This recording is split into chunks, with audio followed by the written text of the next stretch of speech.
And we will do this. And there we are. We are live. Welcome, everybody, to another exciting edition of 2A Tuesday. It is Tuesday night. We are going to talk about some 2A stuff. This is the Sandhills Shooter channel, and I am Sandhills Shooter. You can't see her, but just off to my left, your right, Sandhills Sweetheart is also in the room. And then there's Edward saying hi to everybody back behind me. So with the miracles of 2D camera technology, it looked like he was right in front of that gun barrel. Don't worry, he's not. He's safe. Plus, the bolt's open. That thing's not firing. Everything's good.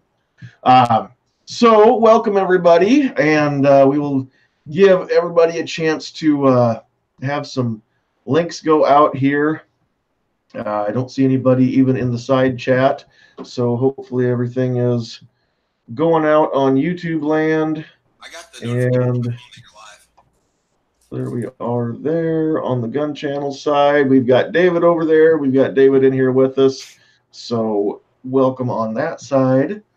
And this is kind of weird. I normally have people in here chatting by the time we go, oh, there's a few people popping in. I just didn't have my chat refreshed. So we've got Gun Snob, we've got Boob Sweat, we've got Georgia Trucker 69, and Gun Loving Grandpa Stanley. So hey, everybody over there in the live chat. Now I can see y'all. Gamer Guy, what's up from Iowa? Good to have you with us, pal. All right, so this is going to be a chat about activism or advocacy or just good old Fuddism. Yeah, Obnoxious, you were first. Way to go. Real quick, we will let everybody in our panel introduce themselves, and maybe we'll get a few more joining us later here as we go through. But first of all, we have got Kingpin with us. What's going on over there, bud? Hunting for the mute button. Hey, thanks for having me. Always a pleasure. Hopefully everybody's doing good. Hey, hi. Sorry, I'm late again. Yeah, wait till you're called on. Geez, rude. Sorry. Oh, go ahead. AWAG, hi. Hi. Sorry, I didn't mean to be rude. Please continue. I'll go last then. No, you're already here. Let's go. Oh, okay. Nope. You got to go in front of everybody. That's right. That's right. If you come in late, then you've got to go to the front of the room and say hi. Okay. Well, I guess check out my channel. I apologize again, Sandhills. Also, I'm glad your wife is doing better. I've been praying for you guys. So we appreciate that. We're both very glad that she's doing better too. So and you don't have to apologize to me. It was Kingpin you were walking on there, so it's all good. As long as, and you guys are close enough that, I mean, you guys could, duke it out or hug it out or whatever you got to do there. So I'll let you guys work it out. We also have got, I'm trying to work left to right, but these faces keep popping in here. We've got Gizzard Gary, my neighbor to the south. Howdy, howdy. Thanks for doing like over there. Pardon me? What's your weather doing over there?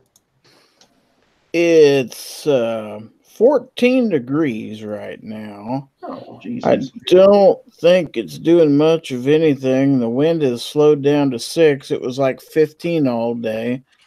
So it's better than it has been the last 2 days, believe it or not.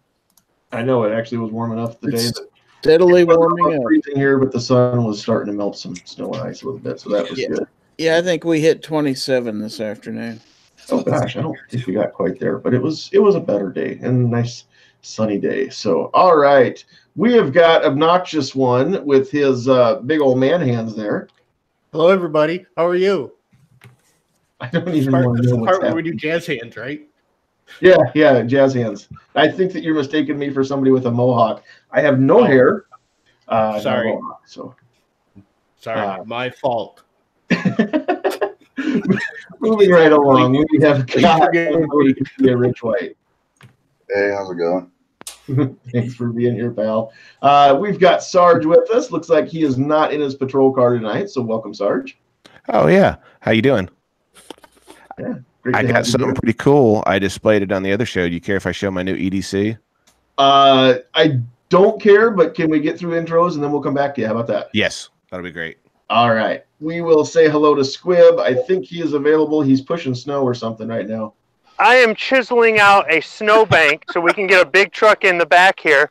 Obnoxious, you'll find it interesting that a chunk of snow that I just chiseled out looks like the state of Illinois, so I tossed it. Now,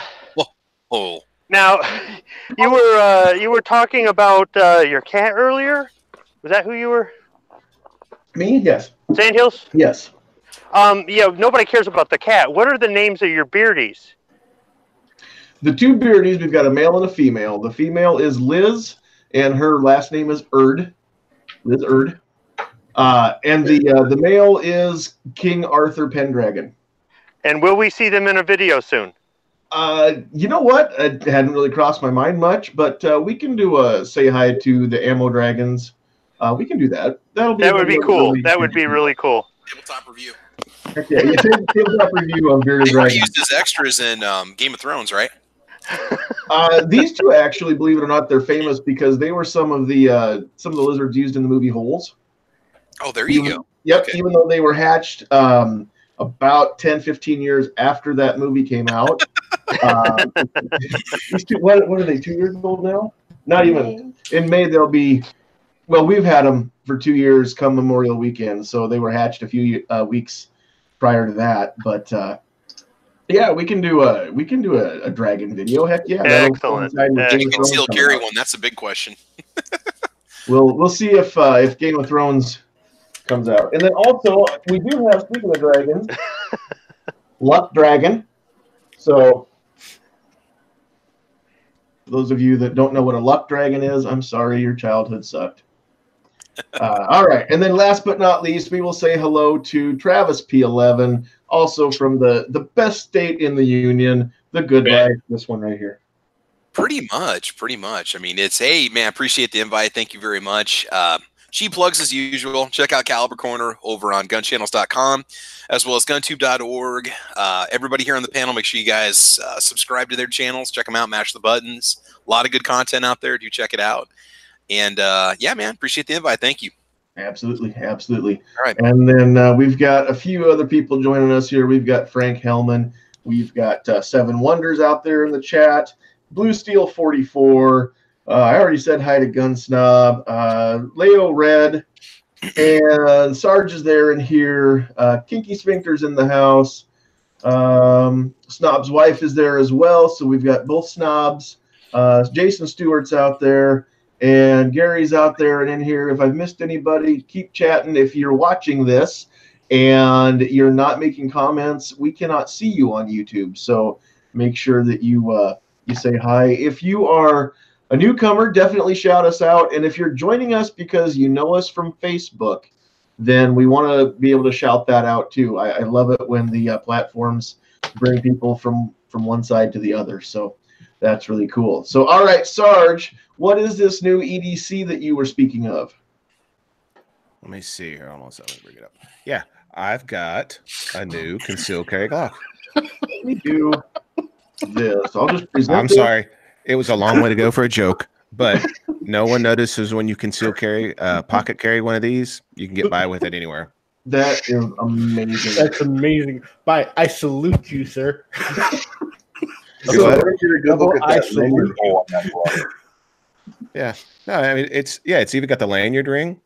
So okay, so I'm just curious. What's up with the little hands? What little I think they're birth Trumpitis. defects, Sandhills. We got a What problem with little people that have little hands or what? Here's your midnight range. Kinda, yeah. Carney. Smell like Carney, small hands. Smell like cabbage. midnight range TH. So, all right. Well, I'm glad that you've got your little pocket pistol. I kind of want to see a range video of that now too. I just want to know what the accuracy is with that, Sarge. So make sure that we see that video. Okay. And then, Challenge accepted. okay, and we've got another latecomer to our panel. We've got Midnight Range TM. How's it going? Well, what's going on? I got this gun at I the don't know what's suggestion of going to midnight happen. range. For those of you who are viewers out here, I think I'm going to apologize a little early. I'm not sure what's going to happen, but we're going to do our best to keep keep hold of the reins on this one and not let it go off the rails here. So, all right, we're going to talk about a couple different things, and I know that I've heard Ghost talk. Hey, Ghost is out there in the chat. Hey, Ghost. Grim's out there too, double A. So I'm not going to be able to keep shouting everybody out as I see you, but I'll do my best. I know Ghost has talked about this before, and just kind of the differences between being an activist or an advocate, or just a supporter, or nothing at all, or we're even going to get into not name calling so much, but just for lack of a better term, it's kind of what we've all kind of agreed is what a FUD is.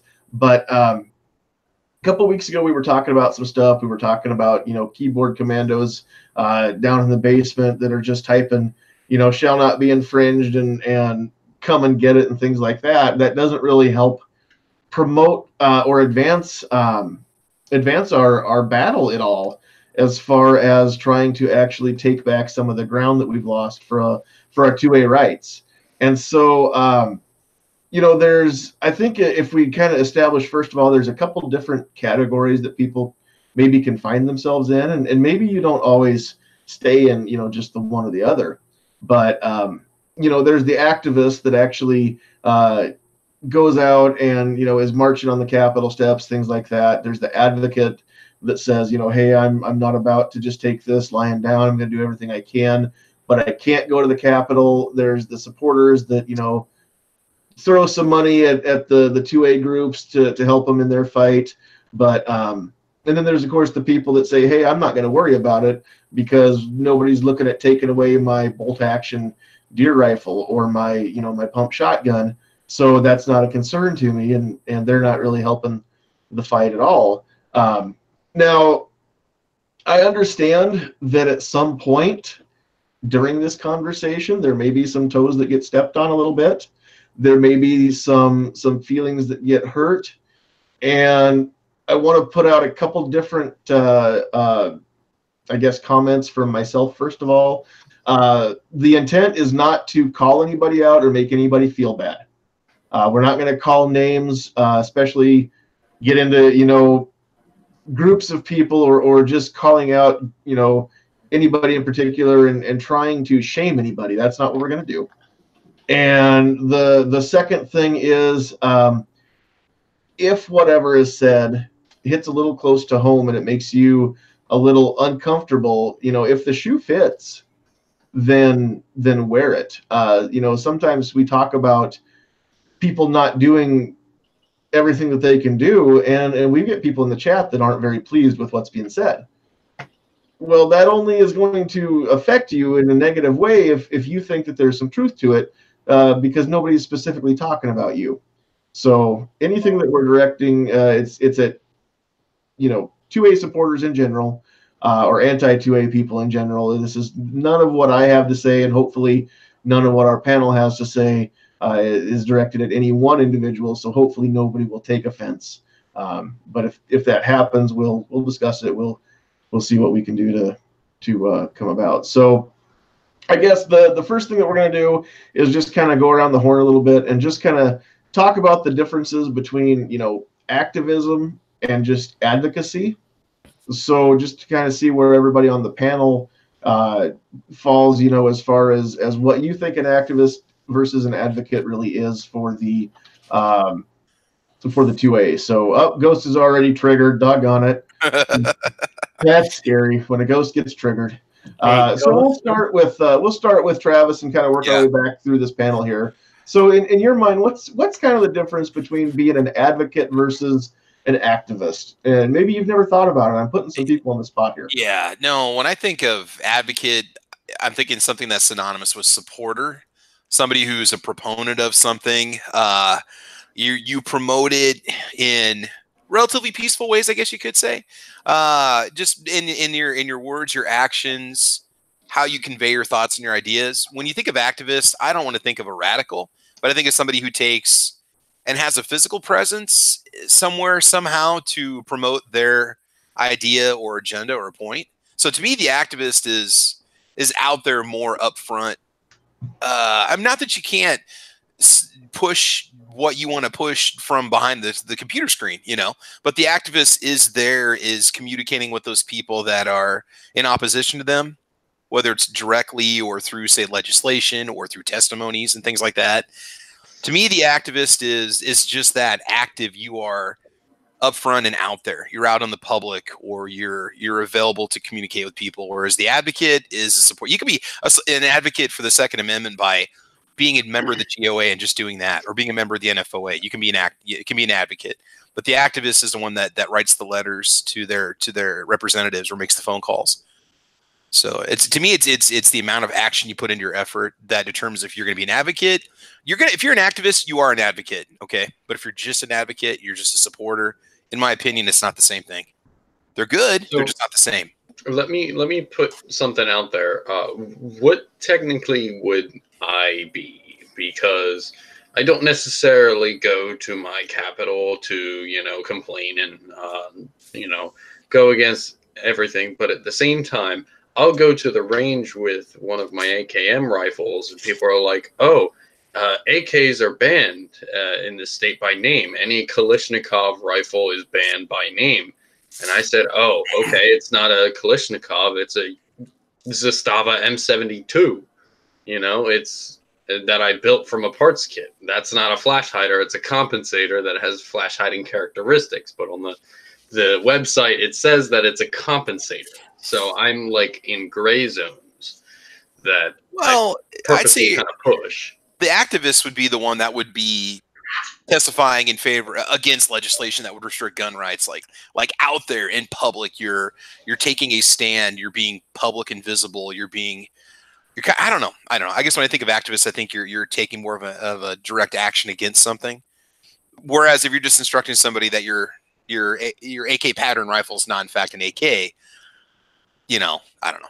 But it's one of those things where people are like, "Oh, well, I think that's banned," and it's just like, well, it's not, and it's not because of this, and this. But the activist is out there trying to promote change, maybe on a larger spectrum, like out there trying to get their point across to the world.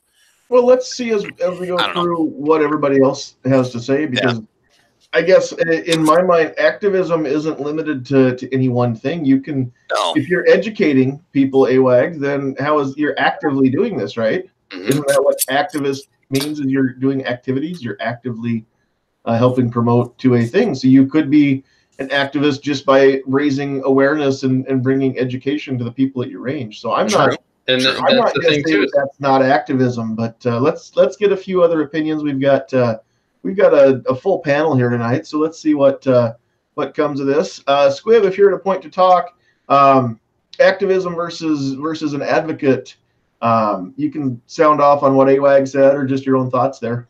Can you go? Can I go last? That way, I'm probably clocked out by then and in my truck. 10-4. Thank you much.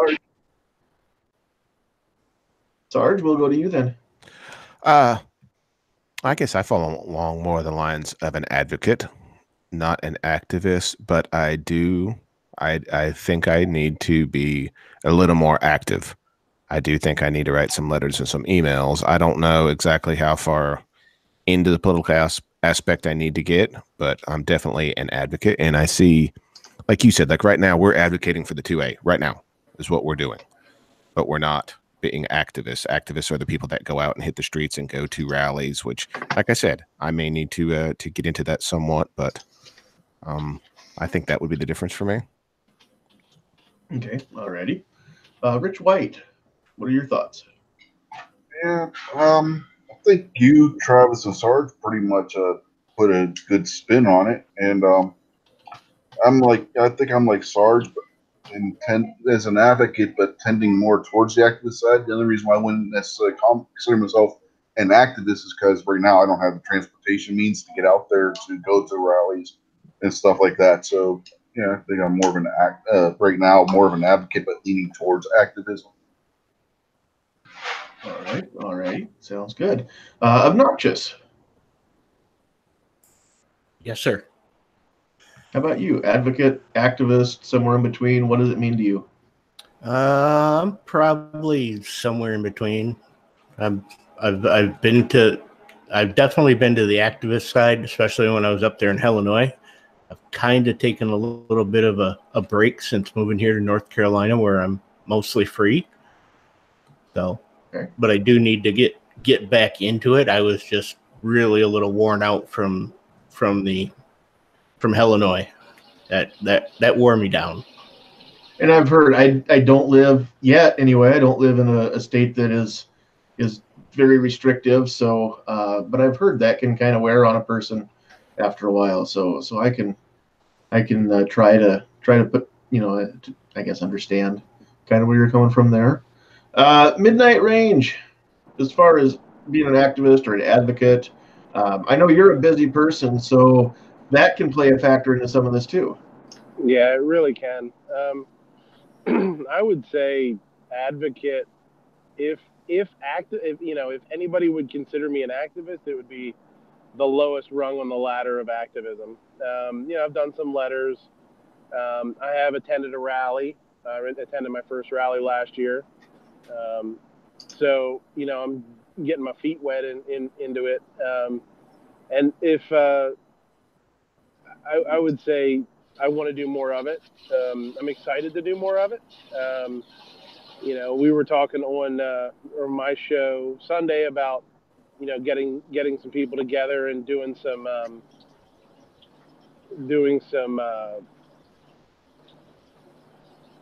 stats, getting some stuff together that people can, talking points basically for the Second Amendment. So I'm getting involved with stuff. It's a little bit new to me, sort of new to the activism. I've always been into guns, but I've never been very vocal about it like I am now. As much as I did shoot when I was a kid and all that kind of stuff and grew up doing it. But yeah, so I would say if anybody out there has a rally close to them and they've never gone, go. Even if you just go and stand on the sidelines, go, because it's very, it's a good experience, and it will leave you wanting to do more, for sure. Mm-hmm. Okay. Kingpin, what are your thoughts on it?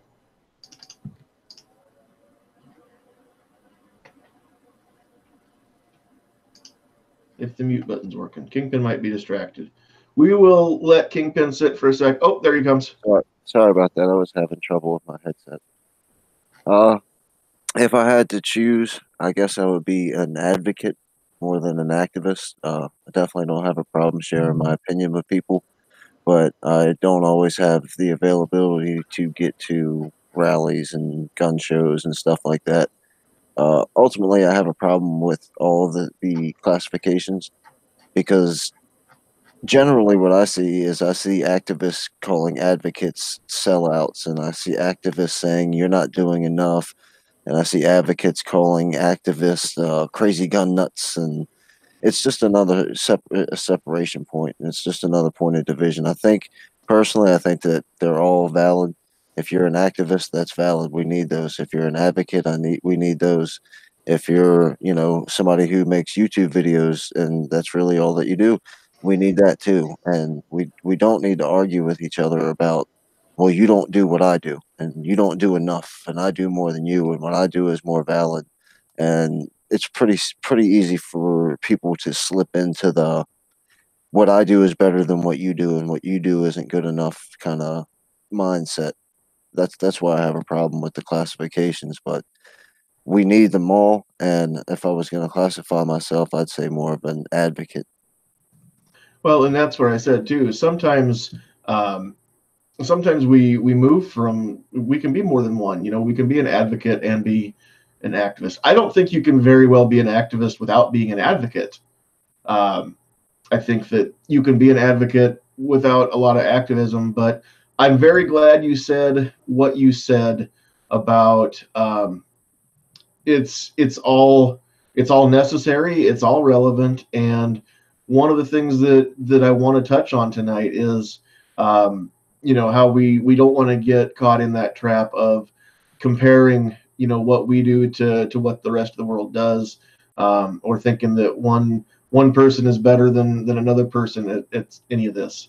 So I'm glad you brought that up, because I definitely want to get into that conversation here before the night's over. All right, we will hear from Gary next. Gizzard, what do you think about all this so far? Well, I consider myself an activist, and whether you guys like to sell yourself short or not, I consider all of you activists in one way or another. You've went to the trouble of joining gun channels. You've went to the trouble of getting active. You're on a chat. You're in it. You're either in the chat out there or you're on this panel talking about things. You are supporting the right things. You're either getting your word out there or you're contributing to people who do, and you make videos, you get in front of people, you spread the word. There's no gauge, I don't think, that says, oh, well, you're a level 10 activist, you're a level 5 activist. You're active, you're out there, you're trying to change minds, you're trying to educate, and so that's, to me, that's what it's all about. Yeah, and I think you hit it right on the head. And that's one of the things that I was going to sum up my feelings too, if nobody else had said so, is that everybody in this panel, I think, is showing a level of activism just by even if you don't have your face on this chat, and we know you simply as an avatar, your voice is being heard, your opinions being heard, and I think that the more open discussions that we can have with ourselves and then with everybody else out in the world as well, I think that is a huge thing that we can do in our quest to be active, or those of us that want to do a little bit more.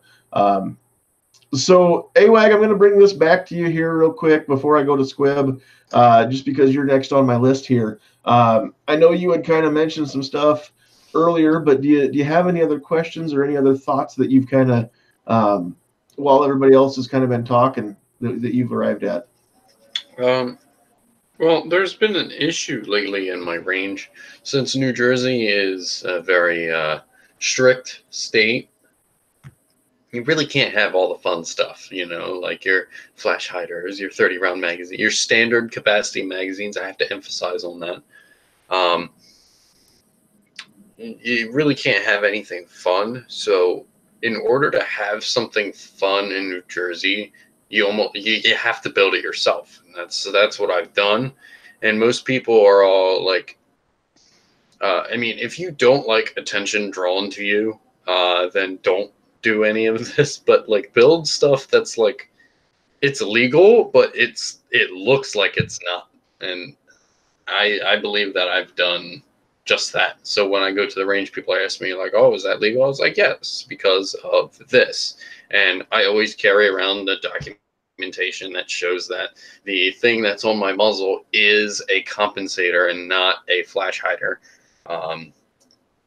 So as like you always want to try to like cover your butt. But I always let people shoot my guns, because not only does it allow them to, know about like some of these firearms that exist in these strict states, it also gets them more comfortable with it. And there was a gentleman that was, all I need is my 14-pound bench rifle. And he had his grandson there, and grandson was looking at me shooting my Yugoslavian M72 RPK, and the guy's like, oh, that shouldn't be legal. I was like, actually it is, because it's not an AK. It's a Stava M72 that I built myself from a parts kit. Would you like to shoot it? And the grandson was all over it. So I let the grandson go have a few mags, go at it, blast some rounds down range. It was all good fun, I got to talking to him, and he's like, hey, I might have to pick one of those up. Those are really cool. So I wouldn't say that like activism has to be, screaming at your legislators through the phone or something, because I know people who've actually done that, which makes our case even worse.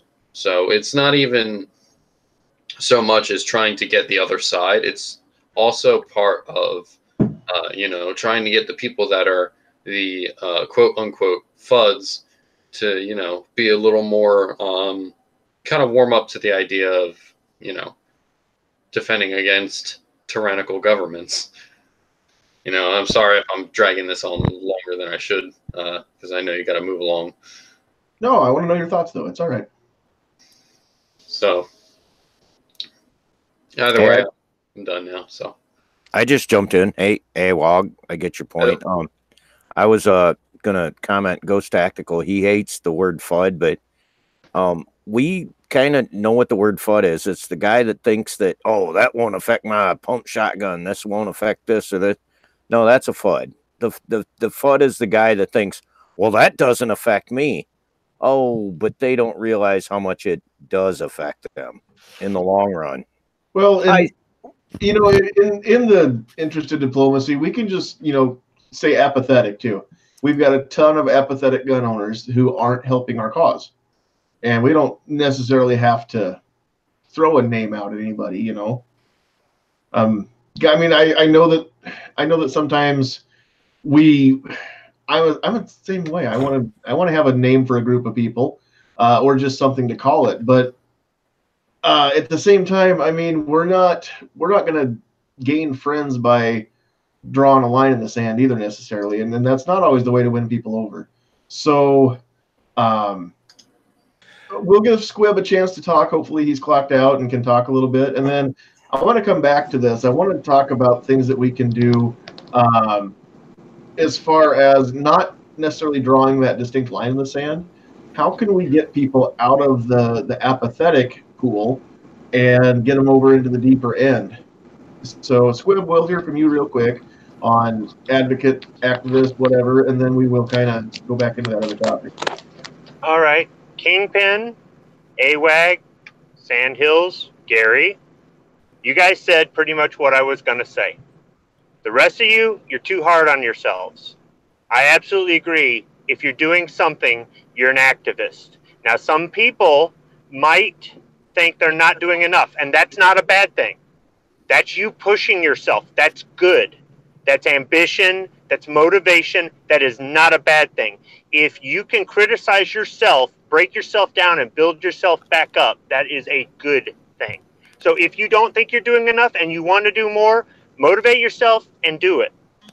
And yeah, there are lots of people in our community that say, if you're not doing it my way, you're doing it the wrong way. These are the same people that want to argue with you over how you hold your gun, or what caliber you're using, or whether you should conceal carry or open carry. Those are arguments that have nothing to do with us being advocates or activists for the Second Amendment. But some people kind of have that same mentality. My thing has always been, as long as you're doing one thing, you're an activist. You're an advocate when you believe that we should have a Second Amendment and we should have the right to bear arms, and you want to do something, but you just can't afford it. You just don't have time, or you're afraid to speak out, or, well, it's not going to matter anyhow. And if you say, well, I'm an activist because I vote in the primary, the midterm, and the regular election. No, that's your civic duty as a citizen, and it does help our cause. But no, it's got to be more than just showing up for all the elections, in my book, to be an activist. If you're doing YouTube videos, you're an activist. If you're writing letters or sending emails, you're an activist. If you're a member of one gun organization, and that's it, you're an activist. If you're talking to people at the range, you're an activist. If you're going to rallies, you're an activist. And somebody who says, you've got to do all of it, okay, I don't really know that I want to really deal with that sort of person in our community. And I know that we've got all kinds of different people that come from all kinds of different backgrounds and have all kinds of different opinions. But I think that does more to discourage people to do more on their own. When you want to do it, you will do a better job than when you're forced or shamed into doing it. That's why we've got the greatest military on this planet. We have volunteers. We don't draft our people. So it's the same difference when you're fighting this battle. If you want it, go out there and do it your way. AWAG, if you're in a place where you're really limited, or you can't get to the Capitol, or whatever it is, but you're making a difference at the range, somebody might call that unconventional, but you're still doing your part. Patriot in the Dark is big about writing letters and sending emails, and I've given him so much crap over that, because I used to do that back in the day, and I got nowhere with it. I still wrote 2 letters just to shut him up, and we really do give each other crap back and forth. We're not really serious when we're teasing each other, but that's his way of being an activist. So I'm not critical of somebody if they only do one thing. One thing is better than the people who are doing nothing, the advocates that talk, but don't want to do anything. And there are some people that have YouTube channels that do say things that really don't represent our community well, they're still being activists, and we'd like to see them maybe throttle it back or change their message. You know, like Sandhills, you got a problem with that F word? I don't have a problem with it, but that's just a difference. But I along the same lines of what you're trying to say about it pushes people away, sometimes when you look like the gun-toting nut job that the other side thinks that we all are when we're not, you're just giving them what they want. So I think that we can still have activists that maybe aren't representing us well, and maybe we can help kind of steer them onto a course where that energy that they've got, they could use it more productively. Well, and I agree with some of what you said, and I disagree respectfully with some of what you said there, Squib. But everybody that's doing something, you know, that sounds an awful lot like an argument I hear from the other side often too, is we have to do something. But you know what? We always say, let's slow down and decide on the right something. We don't just want to do something. So, and that's, I think, kind of where you were going with the, you know, try and help kind of shape and guide some of the channels, you know, as they're doing their something. We want to make sure that that something is helpful, not harmful, right? I don't want my doctor, or if I go to the ER, I don't want the nurses and the doctors in the ER to do something. I want them to do whatever saves my life. You know, if I'm having a heart attack, I don't want them to start putting a tourniquet on my leg. That doesn't do anything, even though it's something. So let's make sure we're doing the right thing. That's definitely the case. Right, but that's where we get divisive yet again. It is. Somebody will tell me that because I'm an NRA member that I'm doing the wrong thing, you know, or somebody will tell me that, you know, they can't make it to a rally, and then I come to find out that the Monday after Super Bowl, they called in sick to work. It's like, oh, can't make it to a rally, huh? So we're divisive on that too. Sure we are, and that's always going to be the case, and that's going to be the case in any topic that we pick. But I guess the biggest thing is, for me, I know a lot of people who they tell me that they do their part because every year they give $30 to NRA, and that is their way of helping fight the fight. Now, the first thing I tell them is, well, thanks, thanks for helping out. In the back of my, or inside, I'm thinking it's great that you're funding the organization that wants to trade your rights away, but you're not gonna fund the organizations that actually are filing lawsuits to try to get our rights back. But I don't say that to them because, again, we don't need to alienate people, especially not in the early parts of a conversation, not until we've established a rapport and that the conversation's a safe place, right? But you are so not gonna like my NRA video.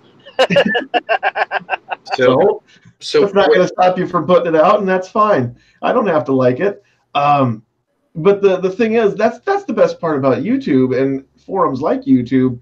We all have our own opinion. There's 10 people in this panel. There's 10 different opinions here, and they're not always going to agree with each other. But at the end of the day, we still have to remember we're all on the same side. And so let's try to keep in mind what really matters, right? And do our best to gain numbers and not lose numbers. So that's kind of where some of this conversation is, or the reason why I wanted to have some of this conversation is how do we go about that? How do we go about, not drawing that line in the sand and saying, hey, what you do sucks. We don't want to do that. We don't want to say what you do isn't enough.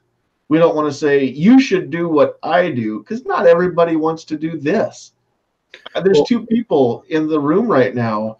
I'm on the camera. My wife has no desire to be on the camera and very rarely wants to make her voice heard. That doesn't mean she's any less a supporter or an advocate of Second Amendment rights, or even any less of an activist, because she helps me with these videos. She helps me with these live chats. She does a lot of behind the scenes stuff, and she's the one that makes sure that we have lights and internet, every month. She keeps the bills paid on time. And so, we're all activists, I think, still in our own way. So I want to have, I guess, two big conversations here. Number one, how do we keep from losing numbers and gain them instead? And also, just ways to be active. that, you know, you can give money to organizations, you can hold rallies, you can attend rallies. That's great. We all know about that. But there are simple things that we can do a lot of the times, like we can send that letter, and a handwritten letter, or even, you know, typed, printed, and hand signed, and then hand addressed and stamped and mailed to your representatives, your senators, your city council, your county commissioners. You know, that goes a long way. Phone calls, if they have an office in your area, stop in and just see if you can talk to the whoever it is. You know, if there's a vote coming up and you can get on your city council agenda, things like that. There are a lot of options, so I want to cover some of those too. And instead of going around the horn, let's just kind of throw this out to anybody that has ideas. But first off, let's talk about some of the ways that we can be active, and then we'll cover the how do we keep from losing people and keep from stepping on toes too much. So just ideas, first of all, ways to be active. Maybe people don't have a lot of time. You know, my wife and I, we have jobs, we have part-time jobs upon full-time jobs, and we don't have a lot of free time. And on top of that, she's been fighting with, you know, some health issues lately, so that hasn't really freed up any time to go and hold rallies, or go to rallies. Sometimes the weather doesn't permit. Sometimes there's not a lot of extra money in the budget to give extra to GOA or NRA or whoever it is. So what are things that we can do that don't cost money and don't take a ton of time up? Well, one thing that I kind of want to go back to is basically keep from losing people is, you know, there's this kind of notion that, you know, you don't want to, you know, throw your crappy, like, this is coming from me, is I don't want to throw my crappy opinions on you and then completely shut you down from the entire conversation. But there's a point in which that you actually sort of not so much I can't even speak. Sorry. Spit it out. Disciplinary action is almost like a parent to their child. Is they're like, if they see their child trying to dig a hole, but they're trying to dig it with like a leaf rake. You know, they got the right idea. They're trying to dig a hole, but they're not executing it properly. So, you know, you go out there and show them, hey, use a shovel instead. That way you can dig the hole. And the direct correlation to that is people are saying, oh yeah, I have my one hunting bolt action, and that's all I need. I don't care about anything else. You know, you kind of have to tell them, like, hey, the world, it's not all about you. You know, there's other people out here that, you know, want to be able to keep the cool things that they have. And, you know, that bolt action to you is really cool. But the person who has like the FN scar that they saved every single penny that they've had from every last little tidbit from, you know, mowing lawns or mowing their grandparents' lawn, they really wanted that scar because they played it in Modern Warfare. You basically are being complacent about the laws, and that poor kid that, you know, saved up enough to get that scar now can't get it because that person didn't go out and vote to say no, that this is not an assault weapon. I was just going to say, yeah, I agree. This is a thing. I've seen this crap eroding over years and years, and you know, I mentioned the word FUD applies to the people that don't want to face reality, that think, oh, my hunting right. You're fading in and out again. I said, you know, their hunting rifle. We need to appease these people to the point where you need to wake up. You need to. Yeah, and that's a great point, and we'll get to that once we're covering that topic. But right now we're looking to have a discussion about things that we can do to be active, as far as How do we advance the Pro 2A image, the Pro 2A agenda, and the gain, getting our rights back? What are things that we can do that don't necessarily involve going to rallies or throwing a bunch of money at big organizations or even small organizations, grassroots level organizations? What are other things that we can do to be active? I'm going to throw out a couple ideas here. First of all, again, everybody on this panel has a YouTube channel, and everybody in the YouTube chat or over on gun channels has a platform where if you choose not to make videos, that's fine, but you could put out your own videos if you wanted to. Some people do, some people don't. And I'm not going to shame anybody for not being ready to start making videos. It can be an intimidating thing for some people. Not everybody wants to. Again, Sandhills sweetheart, no desire to make her own videos, at least not at this point. Probably won't ever, and that's fine because she helps with the videos that come out on this channel. But that is a great way that you can just be active with social media. It doesn't have to be YouTube. Could be Gunstreamer or GunTube, gun channels. Could be Instagram, Facebook, Twitter, any of those platforms. You can get your pictures, your ideas in front of a lot of people without a minimal amount of effort. That was kind of the point I was making, that how do we change, you said different subject, but how do we change the Fudds' mind? Well, right. This is how we do it. I would start by not calling them names. I know. But this is how we do it, through our platforms we'll educate them. Apathetic people, but I'm more talking about just yeah. If you're talking to somebody, maybe they're not apathetic. Maybe they really are a supporter or an advocate, and they want to, they're talking to you. You're at the range, you're at the gun shop, you're at the coffee shop, whatever. Or they reach out to you because they saw you on this live chat tonight, and they found you on your social media or whatever. Maybe they're not apathetic. They say Squib or Sarge or whoever it is, I want to do more. I just don't know what to do. What's my first step? What's my next step? What do I do? You can say things like, you can make videos, you can make posts. It doesn't take but a couple clicks to share a meme or share a video that talks about some of the upcoming laws or whatnot, on Facebook, Twitter, Instagram, anything like that. What are some of the other things that we can do to just one extra thing that somebody can do if they want to get a little more active in the fight? One thing you do is, when you hear somebody who's apathetic, say at your range, educate them exactly on what it is that Feinstein has proposed in her latest bill. They are coming for your semi-automatic hunting rifles. They are coming for your semi-automatic shotguns now. That is their ultimate goal in the latest bill that Feinstein has proposed.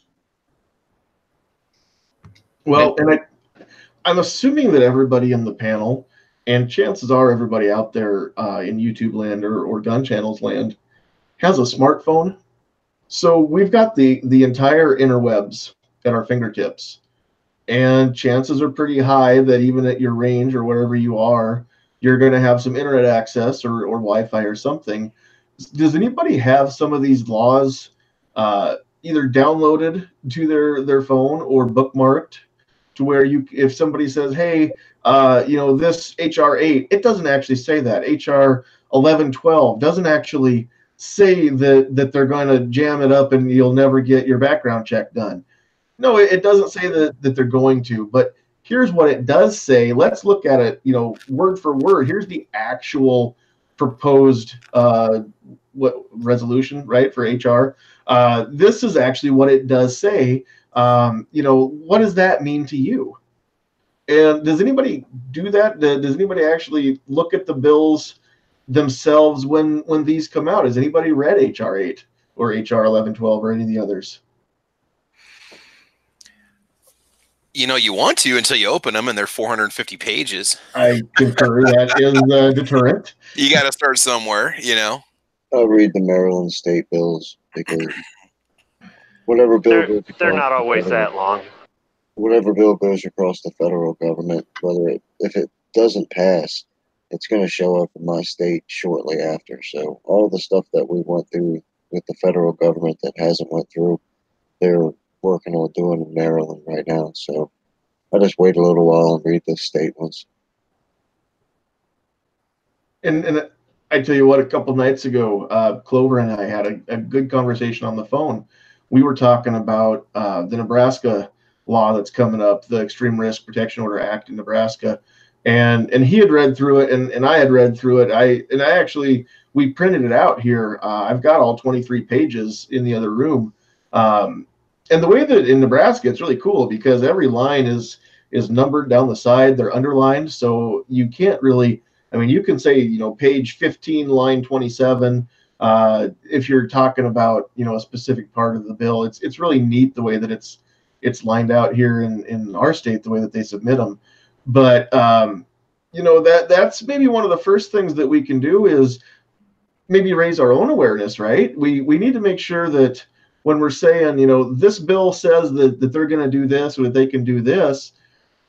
Sometimes they do say that. Sometimes they don't say that. We just thought they did because we took it, on good faith that what somebody else said. But we need to know for sure what we're talking about, right, before we can even try and change minds on the subject in anybody else. I think that maybe is another step that we can go to being active is let's make sure that we're all up to speed, and when we know for sure what the bill or proposed bill does say, then we can think about it, come up with our own opinions on, well, this is the potential for misuse, for abuse of this law were it to go into effect. This is what I'm afraid of happening. And then we can have that conversation to help educate our fellow, within our state or county or our fellow countrymen, right? Well, I think you got to know your strengths and your weaknesses. If you're a real book smart type of person who can remember, line 1, paragraph 3, subsection 7, article 8, then be that person. If you're not that person, then don't try to be that person because you're just going to end up doing more damage than necessary. There's football teams, everybody's not the quarterback on the football team. Absolutely. But everybody on that field has their job to do, right? Right, exactly. You can't win without all 11 people pulling their weight. That's one of the things that you have to be honest with yourself. If you're sitting in your house and you're having a dream of being in front of 1,000 people making this big dramatic speech and you're terrible at conversation, well, that's not going to go well for you. Mm-hmm. And some people, when it comes time to actually sit down and have a conversation, it's not their strong suit, right? We all know people who, when they're trying to get a point across, they get flustered. They can't get their point out, smoothly or succinctly. Not everybody can just sit down and talk to people. Not everybody can talk to strangers either. So that you make a very good point, Kingpin. Any other thoughts from anybody else on the panel? I mean, this might not go along too well with the topic at hand, but personally, I don't like using the word gun when I'm conversing with people because I guess it's just how I've learned about, firearms is gun has sort of a negative connotation to it. It has, when people hear the word gun, they immediately think of, now most 2A people will immediately think of like their most favorite firearm that they have. But if I'm talking to somebody that doesn't know much about anything that has to do with firearms, and I use the word gun, they immediately think of either some sort of gangster that is holding a handgun or their latest TV soap opera where their favorite character gets shot in the chest by some crazy lady who cheated on him. So if you use, personally, if I use the word firearm, it is, it's a little more specific, and also it's, it's something that most people, it's not real common word to use for the specific object. You know, people use the word gun just to be short and sweet and to the point, but sometimes it has a negative connotation to it. So when I'm talking to people, I use the word firearm. I use the word arm. When I go to the quote unquote gun shop, I say that I go to my FFL. And then that is, I guess to kind of emphasize your point a little bit there, AWAG, I can remember when I was taking my concealed carry class, our instructor was talking to us a little bit. And of course, Nebraska is a duty to inform state. So if you get pulled over in Nebraska, you have to tell the police officer that you have a concealed permit.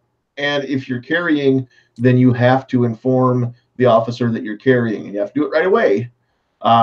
But if it's one of those instances where maybe there's two police in the car or whatever, you've got somebody on either side of your vehicle, and the person by your driver window, you're telling that officer, hey, I've got a concealed permit, I do have my gun on me.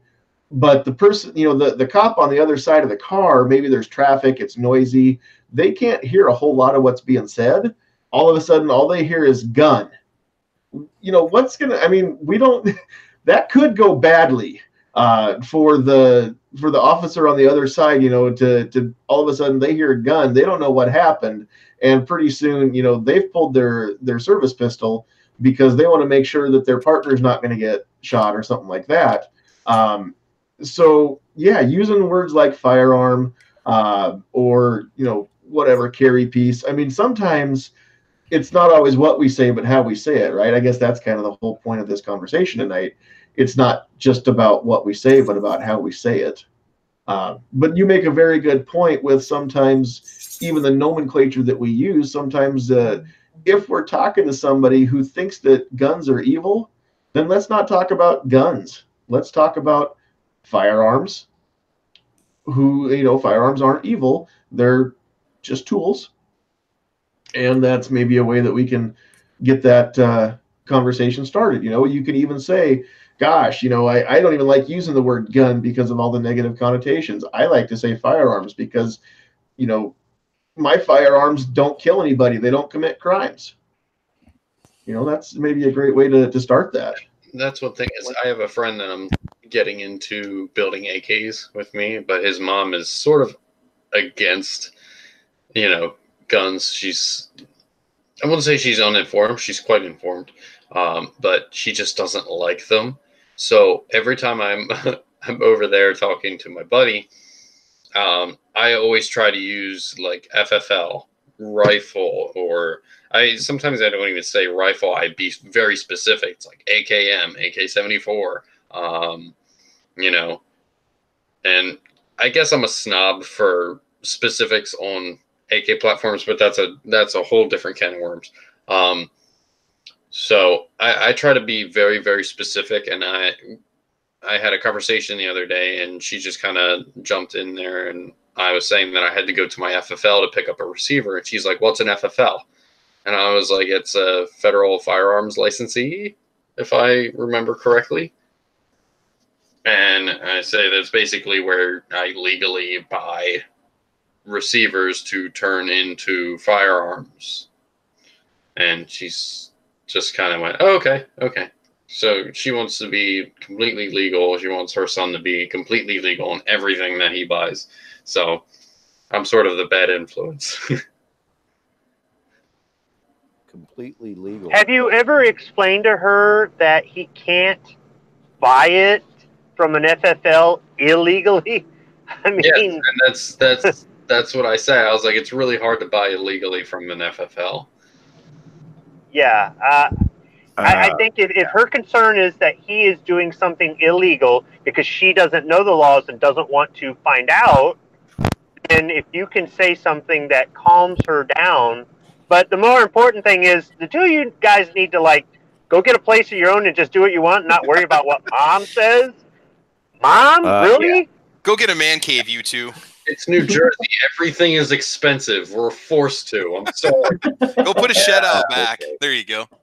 Man Man cave.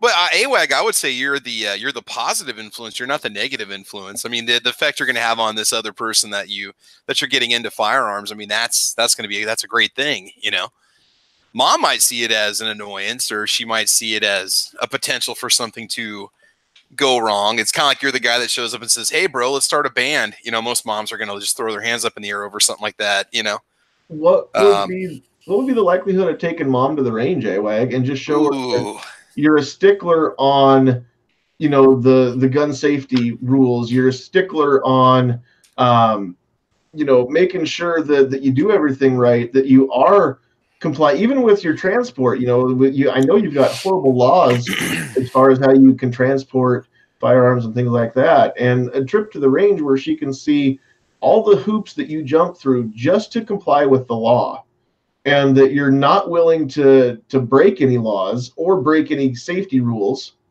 and that if treated with respect, a firearm is no more dangerous than any other kind of you know, tool out there, and then they can be a lot of fun. You know, if I had a range close by where I could invite people to join, whether they're new shooters or even anti-gunners, I would be doing that every weekend I could, just to again, to raise some awareness of, hey, these things aren't bad like the news paints them to be. And just because you own one doesn't mean you think you're a gangster. And so, and then on the drive home from the range, you get in a car accident, and you look over at mom and go, "Oh yeah, guns are dangerous." Yeah, I've right. actually taken somebody to the range to show them that firearms are not bad, and it actually was a very positive experience. See, most people, when they start somebody out, they want to give them the biggest, baddest handgun out there. Here's my Desert Eagle 50 caliber.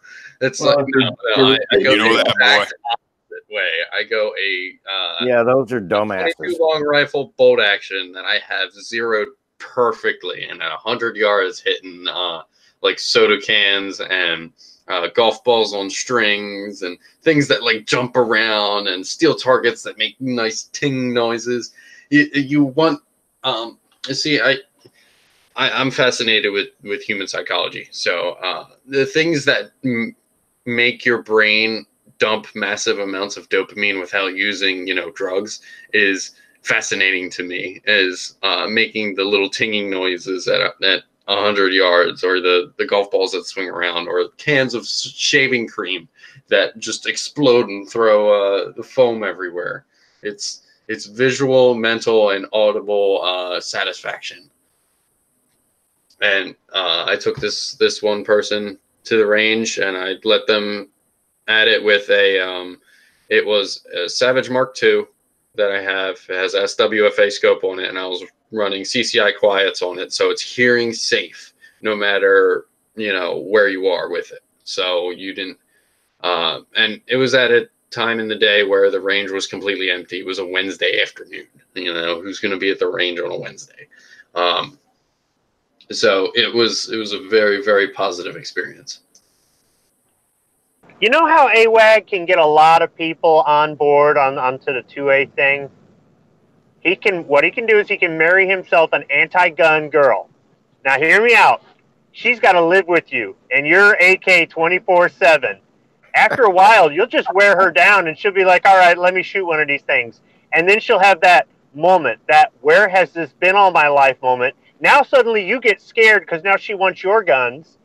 And then whenever you go over to her anti-gun family's house for Thanksgiving dinner, and they go, it's terrible, people shouldn't be allowed to have those, she can go, oh, well, AWAG just built me a brand new AK-47, and you're just there with this grin on your face. And then you guys have a couple kids, and now you've got some 2A babies, and you know, all I'm saying is, you know, you can multiply like bacteria. Are you speaking from experience there, Squib, or what's? Heck yeah. That sounds like either a soap opera or a survivor show. There's a line in the sand for me. It's just, I can't go too crazy because, you know, I don't want that rubbing off on me, you know? You don't have to force her into anything. Eventually, she'll have to make a decision. If she wants you that bad, she's gonna learn to accept it. And then after a while, she's gonna get curious, and then she's gonna say, "Let me shoot one of them things." And then it's over for you. At this point, from there on out, what's yours is hers, and what's hers is hers. So, but was it worth it? Probably. And then you live happily ever after. I'd be the guy that says, "Great, take all of them." Gives me more excuses to build more. That's right. No, I'll build more. He needs to find himself an anti-gun gal. AWAG, is your buddy's mom married? I don't want to do that to my poor friend. You know, Wow. He's got no say in this. So answer the question. The Lonely Island made a song about this. Oh God, Stacy's All right, mom. all Yeah, right. Stacy's mom. So that is one possible option to get more people into the fold, is to marry somebody from the other camp. But not always going to be the best option for everybody. Some of us are already married, so clearly we don't have that as a choice. What other options? Well, unless you were a polygamist. Am not. It's Oh fine. my God. but in all seriousness, if you take somebody who's not experienced with firearms to the range, definitely give them like the smallest, weakest thing that you have. Yes, I absolutely agree. If you can get them started on something like a Heritage Rough Rider or a 1022, something like that, that would be a good start. What's that little 22 that you like so much, Travis? The SIG, was it the Mosquito? Yeah, it had some issues running reliably. It's not bad. Yeah, you can run a hotter ammo. Or the current version of that is what, the GSG Firefly? Yeah, I would say just spring for a TX22, the new Taurus, but those are $350. But you say that now, but you haven't got your hands on one yet, so I think I'm gonna wait. I'm gonna, but when I can finally get a hold of one, where they're sold out. But I tell you what, if they're everything that they're hyped up to be, they're going to be a cool. Yeah, I mean, I've not seen anybody. I've seen a lot of just reviews from all over the place, journalists talking about them in videos, and average users, talking about them. And I really do want to pick one up. I actually want to pick one up so that I can give it to my best friend, do its legal transfer, and then it'll be his daughter's gun, so she can learn how to shoot on that. Because she took the GSG Firefly out and absolutely loved it. Awesome. She went out and didn't want to shoot, and then she saw her mom shooting and mom having fun, and then she came up to me about a half hour later and she goes, can I shoot one? And I was like, sure. So we put a round in the Firefly and let her try it, and she pulled the trigger. I don't think she even realized it went off because they're so low recoil. And she's like, did I shoot it? And I was like, yeah. So she then wanted to do more, so we put a couple more rounds in the mag, and yeah, you just got to take somebody to the range. That's it. That's all you got to do. Very cool. Travis, I totally agree. It does. It really does. A lot of people that think, oh, I'm not pro gun, but take them to the range. Take them to the range. Let them shoot. Let them shoot. Show them how much fun you can have. And yeah. I just want to throw this out too. If you want to take somebody to the range and you want it to be a positive experience and you want to maybe convert somebody, then absolutely fun is going to be the word, right? If they don't have fun, they're not going to want to do this again. So, okay, you talk about name calling and not using certain words. You just use a word I don't like. Convert. You're forcing them. Let them make that decision. Conversion is not the way to go. Okay, but they might have their own decision. Clearly, we don't make decisions for other people. But if we want somebody if clearly we're doing it to change their mind, right? If we want to gain numbers on our side of this fight, then we want to make sure that they have fun at the range. That's all I'm saying. And so the only way that they're going to have fun is if they can hit what they're shooting at, right? We have to make sure that it's not about making little tiny groups, that it's not about, hitting bullseyes at 50 yards with a handgun. That's not something a first-time shooter can expect to do. I don't think I could do it with my handguns now. But if you plan the trip around, targets that are reactive, like who was it? AWAG, somebody was saying, the can of shaving cream that makes a huge mess. It's a non-toxic mess. You can, still clean up the cans easy. Cheap little food like Necco wafers, you can plink those with an air gun, or the little cheap suckers or something like that. I mean, there's a lot of things that you can do. Even shooting blue rock as a stationary target. But just come up with ways to make it fun instead of just an outline on paper and they're putting little tiny holes in paper. And then all of a sudden you shoot and they look at their group and say, oh, I suck. I don't want to do this anymore. That would be my suggestion. Also, I've never had that reaction from anybody I've taken shooting for the first time. That it was fun? No, that, oh, I didn't hit the target as well as you did, and then they just give up on it. I've never had.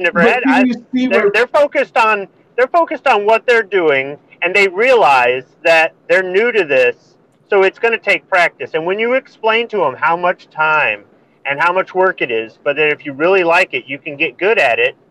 Now you're giving them something to think about. I'm not saying you're going to go in there and show them up and ridicule them or anything like that, but I've never had somebody go, your groups were tighter than mine, and I don't want to do this anymore. I've never had that reaction.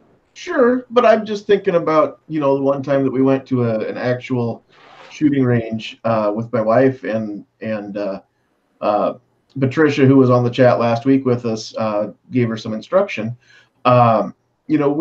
We left and she said, I didn't do that well. My hits were all over the place. I just couldn't shoot that well. It was also, her first time she'd ever had actual instruction. She had pulled a trigger a couple times, but for all intents and purposes, that was the first time she'd ever shot.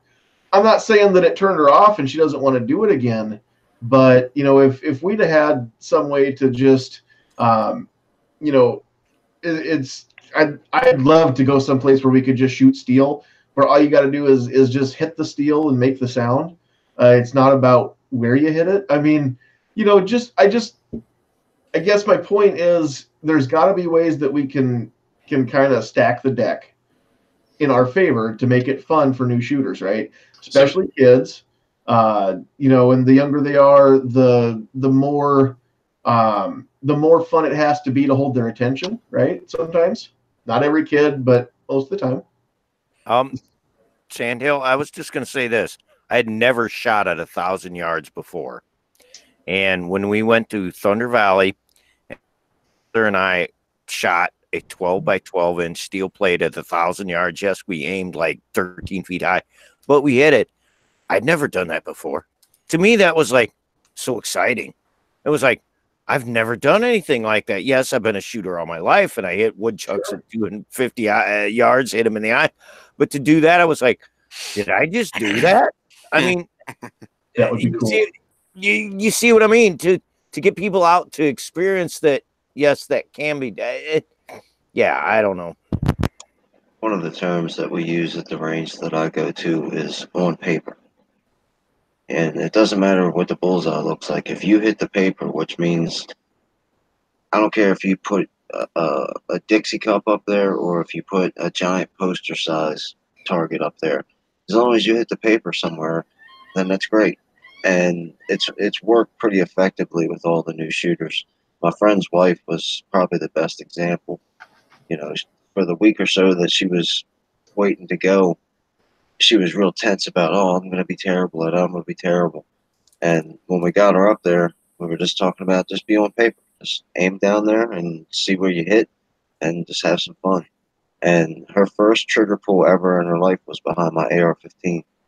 And that's awesome. She absolutely It's a great platform to learn on. There's nothing better than there's nothing better than the look on a new shooter's face. When you're standing behind them and they're at the bench, and they pull that trigger for the first time, they turn around with this gleam in their eyes and this giant smile on their face. Yes. He was hooked instantly. And now she is a fantastic shot. But her first, 3 or 4 times up there, she was tickled pink just to be on paper. And just to be honest, so was I. Sure.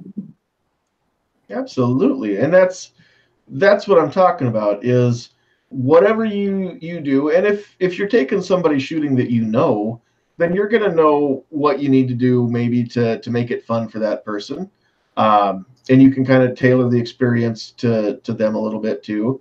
But I guess what I'm trying to say is we want to make sure that people have fun, right? And they're way more likely to come out and go to the range with you again and again and again.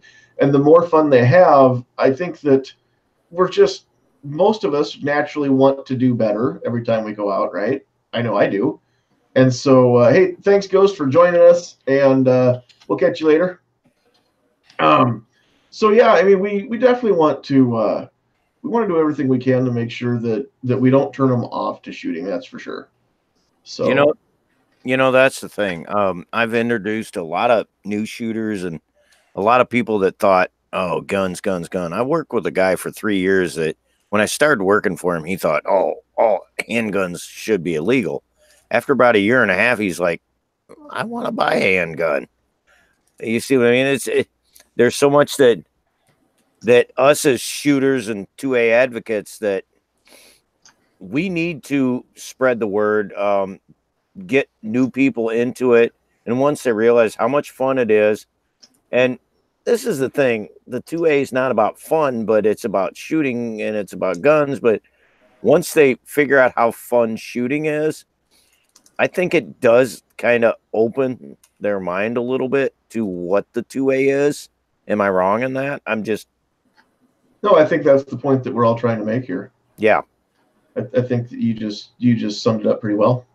I like it when they realize that it's not as scary as they've been told. Yes, it's heavier than what they thought. And yes, it's a lot harder to shoot accurately than they thought. This is not like the movies. No, it isn't like the movies. But it's not fun. Like the video game. It's not like the video game, right? Right. My kids have shot some of the guns that are in their video games. The thing is, they actually shoot the guns better than they do play the games. But I think it's important that they understand everything about it. Now, on the first range trip, I wouldn't advise cleaning guns afterward. But at some point, you may want to show them how to take it apart and clean it. Just show them, look, there's maintenance involved. There's this, there's that. There's a lot more to it. Once they get comfortable around the firearm, and once they want to get into it for themselves, they want their own gun or guns, and they want to start doing this and doing that because this is a choice that they've made now based on the experience that you've provided for them, and they've made that choice. Then at that point, they can start to see, wait a minute, somebody wants to take this away from me. They don't just look at it as a toy. I get so sick of everybody talking, sorry, AWAG, the cool gun. It's a toy when you do that. It's not something to protect you from a tyrannical government. It's not something to protect you from, being attacked by somebody. It's not something to protect you from, wild critters getting into your house or whatever. It's not a tool. At that point, it's not a tool anymore. It's just a toy. Your tool can be cool, but when you talk about it like it's a toy, the anti-gunners, they don't care about that. But when you explain it like it's a tool, so when you have this new person that gets into shooting, enjoy it at first because to them it is a toy, but then they suddenly see that there's all these different forms of shooting and there's ways to use them defensively, and there's a reason why one's lighter, one's heavier, one's longer, one's shorter, why there's so many different calibers, why this, why that, inside the waistband, outside the waist, blah, blah, blah, blah, blah, and they really start expanding on their knowledge. At that point, they can also make that decision to go, I'm going to fight to save this. But if it's always a toy to them and they're going to fight to save their toy, well, at least they're in the fight, but they really don't care that there's a Second Amendment there. The reason there's a Second Amendment there, they just want that Second Amendment to keep their toy. I guess that's better than nothing. But I just think that somebody gradually starts expanding. They start asking questions. They start understanding what the different calibers are. They start understanding the difference between a clip and a magazine and all the other stuff. And that's when the questions just keep pouring out. And sometimes they get apologetic about it. But no, keep asking. And eventually they start to go, wait a minute. Why are they taking these things away? And at that point, once again, you just give them what they're asking for and then let them make up their mind about what they're going to do with it. You can't. You also can't disregard the cool factor about firearms. Sometimes, I mean, that's a part of our right too as Americans is to have a gun because they're cool. Because I No, think they can be cool, but I'm saying when that's the only reason to have it, well, you're that's not going to win that argument with the anti-gunner. You see what I mean? right. I understand that in certain circumstances, but still, the ultimate fact is I can have whatever I want for whatever reason I want. It doesn't matter if it's a gun or if it's a butter knife. Right. What do you just? How are you to decide whether if I want this cannon because I think it's neat, then let me have my cannon. Now, if I do things wrong with that cannon, or if I, violate some type of rules or whatever, yeah, take it away from me and make punish me for that. But if I wanted to defend my family, then leave me alone and let me defend my family with it.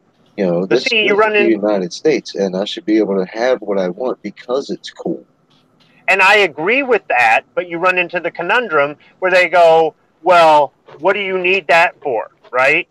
And it's like you shouldn't have to explain yourself. And there are people on our side to go, no, you've got to explain it to them. You can't just go shall not be infringed, even though that's what I want to do. Believe me, that's what I want to do.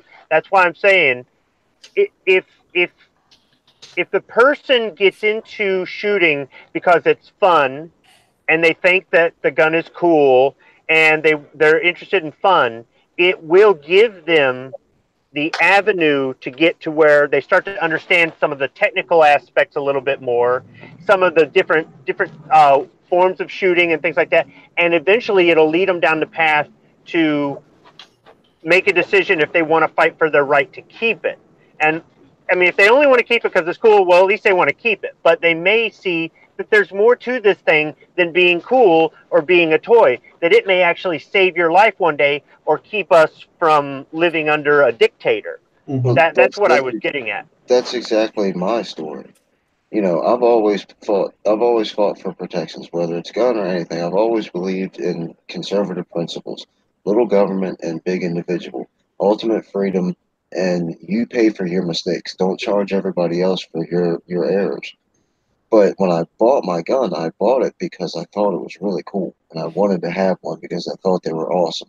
I didn't know anything about them at all except for they were cool. I shot tons of them in my life and never could have explained a part on it to you.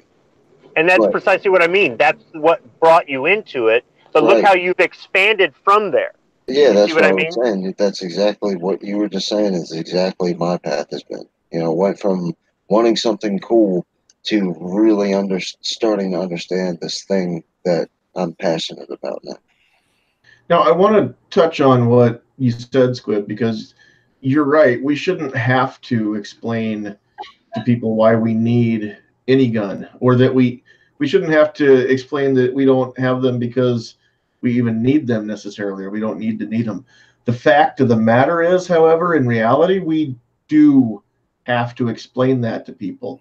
That's part of getting people off of the anti-gun side, or just off the fence in general, right? The apathetic majority, and getting them over to our side of the argument is we have to explain why we need, or we have to at least explain why we don't have to need it to have it, right?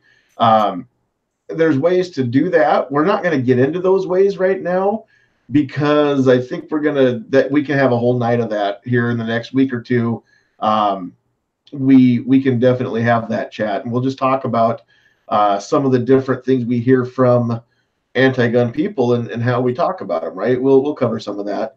So I don't want to get into it necessarily right now, but I agree, Squib, we shouldn't have to. But the fact is we do. I mean, we shouldn't have to worry about our kids getting shot in school or people getting shot up in nightclubs, but it happens. The world isn't perfect. And right now there is it seems to me like there's an increase in people who have been apathetic going over to the common sense, air quotes, common sense gun laws camp instead of the there is no common sense gun law camp that we're in. So we just kind of have to keep that in mind too. We have this in front of us, like it or not. right, wrong, or indifferent, in just or not, it's the case, right? We do have to have that conversation with people now. What is common sense? Gun laws. Well, that, and again, we'll get into that here in a future chat. I put up air quotes when I said common sense, because we all, I think everybody in the panel can agree. Oh yeah. Common sense would dictate that any law is an infringement of our Second Amendment. We'll cover all that. Yeah. But the fact of the matter is that people want, we have to have that conversation. Why do you need an AR? Why do you need a 30-round magazine? Why do you need, anything that is, that powerful? They don't necessarily understand. They just know what they heard on the news, And so, why do you need a car faster than the speed limit? Right. We'll get into the comparisons. That's one of the ones that comes to my mind often. But don't real quick use on this topic, I was asked why I needed this by somebody. My answer was, have you ever walked through the woods, come across a pack of hungry coyotes? Sure. And there's a lot of things that we can say. Cool hat, by the way. There's a lot of things that we can say as to why we might need something, why we do need something. And yeah, I want to have a whole night devoted just to that. So thanks for bringing that idea to me. That was, I guess, basically based on what Squib had said. So thanks, Squib, for keeping this chat going for a few weeks here. Hey, I'm just being an activist. I know you're actively being very cool about it. Thanks. With that, I think we're going to kind of wrap things up a little bit. Before we wrap up, I do see that we have a very spiritual presence has just popped into our panel here. And so, Ghost, I'm going to guess probably you've got something you'd like to add to the chat here. So we're going to give you the floor for a little bit. No, actually, you guys have done a great job. I've enjoyed this chat a lot. I was just jumping in. I was driving home and I saw an empty spot and just wanted to jump in. But no, I've got nothing to add. You guys covered it all very, very well. So this conversation is going to go on for years. So no, I think that there's valid points all around. So great chat tonight. Cool. All right. Well, while you're here, do you have? There may be some people in the chat out there on the YouTube side that hopefully they know who Ghost Tactical is. But if they don't know who you are, where to find you, or any of the shows that you're part of, go ahead and just let them know who you are, pal. It's I have a channel called Ghost Tactical that I pretty much, my mission is concealed carry and training, amongst other things. Obviously, I get political at times, but no, if you have an interest in concealed carry or training or getting to the range and all that, maybe you like my stuff. I'm not real sure, but just check me out if you like. If not, just make sure that you're doing your part, and sometimes your part is just being involved. And that's the first step of being an activist, is being involved in any way that you can. So anyone that doesn't value what they're doing and say that they're not being an activist is crazy. The fact that you're able to have a discussion about firearms makes you an activist. So yeah, thanks for everything you guys are doing, and thanks for everyone on the panel. It was a phenomenal chat tonight. Please go check out Ghost Tactical's what is it, the daily training, the drill of the month. Yes, go check that out. It's very informing. He does awesome work. And I don't have access to a range where I can actually go out and do these, Ghost, but so I don't often watch those videos myself, just because until I can put them into effect, it doesn't do me much good to see the drill. But a lot of these have targets that are kind of special to that drill, and we can even get those targets from your website or someplace too, right? Where these drills, they don't need a whole lot of special, I guess, concessions from a range, and you don't need anything fancy to do these drills, right? No, I mean that's the whole point. Is I've got thousands of hours of training, but not everyone can afford or have the time for training. So the whole mission with Drill of the Month started with me trying to present people an alternative, a free alternative to training. Not saying that I'm trying to take the place of any great trainer out there. But if you're going to go to the range, I say go to the range and practice with a purpose. And we provide drills that are usually, I try to keep them under 15 rounds as much as I can, to where it's not going to absorb a lot of income for you to go out there and do a drill. But most of the drills are there for a specific purpose and a specific technique or fundamental to get better at. And I always try to provide, I do have a target to where you can download it, a PDF, print it out, and you don't have to spend money on going to get a fancy target. It's one of those where I'm trying to give an alternative to someone that wants to get better but may not have the time or the means to go seek training. Very cool. All right. Well, we are going to let everybody else do some closing remarks, any channel or show plugs they want to do, or any other plug that you want to make. Real quick, I just want to plug what have we had now? 11 different panelists alongside myself here tonight. So we had Midnight Range TM a while ago. Who else have we lost out of the chat here? AWAG 1000. Make sure you check out those channels, as well as everybody on the panel: Armament and Axes, Ghost Tactical, Gizzard Gary, Kingpin, Obnoxious One. Is it under Rich White? Is it under Unloaded Media? Rich, what's yours? Tell me that when we get to you. But make sure you're checking out This Week Unloaded, C4 Defense, Squibload, Travis P11. Every one of these channels is putting out different kind of stuff. Squib's got really good content on his channel, especially. So make sure that you're learning how to speak Squibbish and looking at trains and everything else. Travis is about to go into the world of reloading, so he's going on a whole new adventure and taking the whole world with him on his journey as he learns. We can all learn something too. And so if you're out there and you don't know who any of these panelists are, reach out, go to Gun Channels. We're all part of Gun Channels over there. If you haven't gone to gunchannels.com and signed up, it's free. I don't know why you haven't. And so you really should do that, because you're going to find somebody there that likes what you like and wants to talk about what you want to talk about. I don't care what it is. There's somebody over there that is like-minded. So it's a huge, huge community, very diverse in the interests, and anything 2A related is going to be something that you can find on gunchannels.com. And then all the other platforms that everybody is on, we'll let them speak for themselves there. So we will start over on my left on my lineup here. I think they're kind of lined up alphabetically. So Armament and Axes, any closing thoughts or any plugs you want to make? No, I'm just going to say we're, I think, 18 away from 500 subs on YouTube. I think I'm going to, I told Hank last night, mini Barrett 50 I won, I'm giving it away for our 500 sub. I'm going to give away some stickers and whatnot, but you can find us, of course, on YouTube, Gun Streamer, YouTube, Gun Channels, Twitter, Facebook, you know. But yeah, thanks for having me. I had fun. Always a good discussion here. And thanks for being here. All right, Gizzard Gary, thanks for being part of our show again tonight. I didn't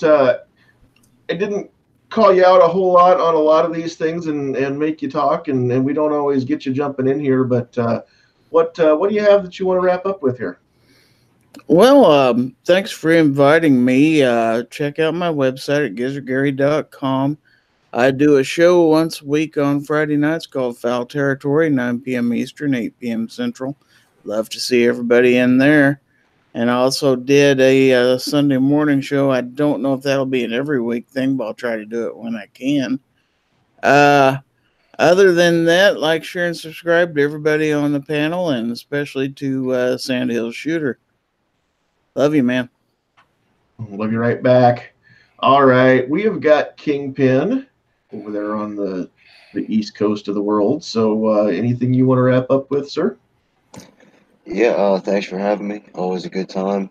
Make sure you guys check out Gun Channels. And like Ghost Tactical said, since he's not here anymore, turn your camera on. Jump into a live stream. And, you know, we'll see you guys next time. Have a good one. All right. Well, thanks for being here. All right. We have got Kingpin over there on the east coast of the world. So anything you want to wrap up with, sir? Yeah, thanks for having me. Always a good time. Make sure you guys check out Gun Channels. And like Ghost Tactical said, since he's not here anymore, turn your camera on. Jump into a live stream. And be part of the discussion. Thanks for having me.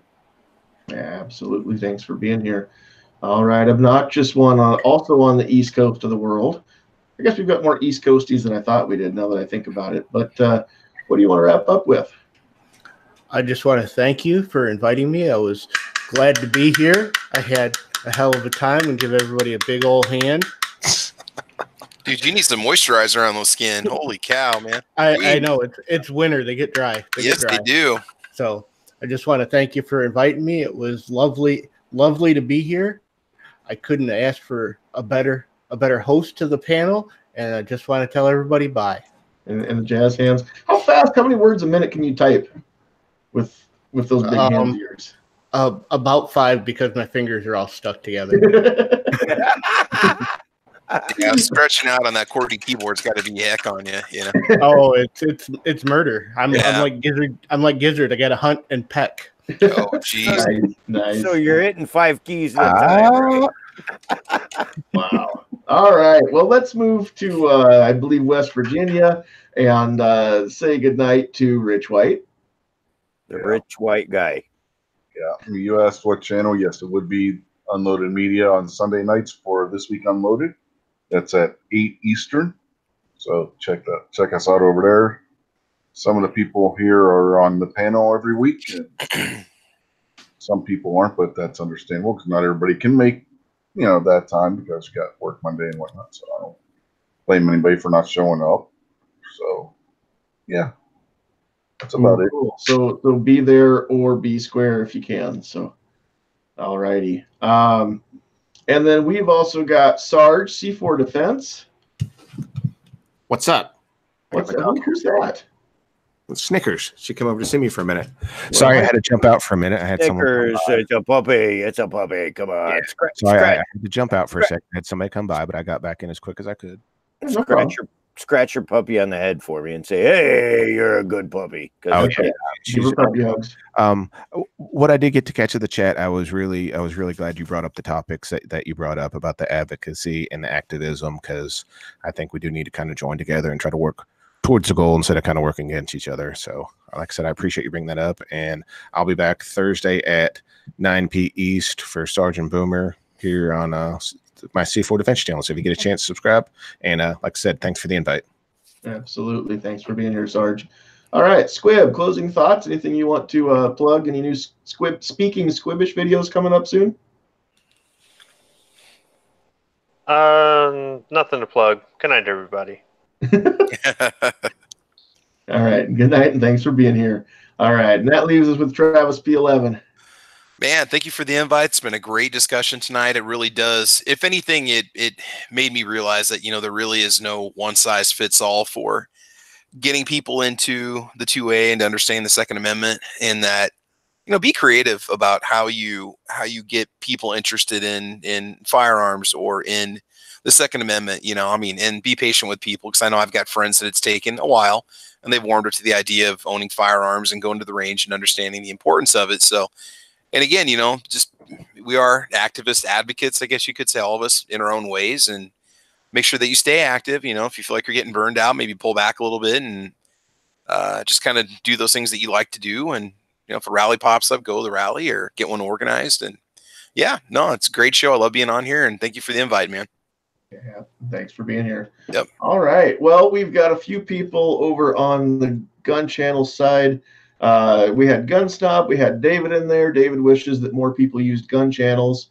And I agree, because that's 2 people besides myself over in the chat room, which is more than we had last week. But I know that sometimes using gun channels is not as convenient as using YouTube, but it is simulcast on gun channels.